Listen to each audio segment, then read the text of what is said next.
al pasar por el Puerto Pallares, me encontré con un viejo dando vaques. Yo como era tan viejo, le pregunté si quiere dormir la siesta.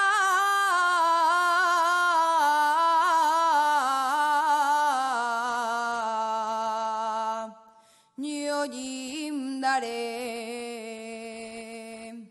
Y el viejo muy ufano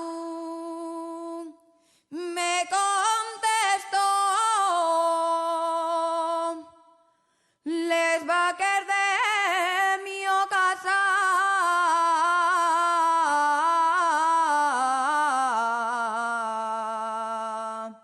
Yindoles yo.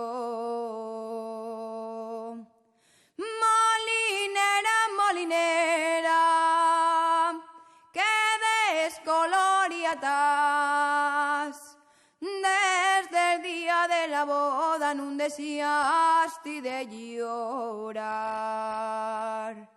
no deseaste de llorar, ni tampoco de gemir.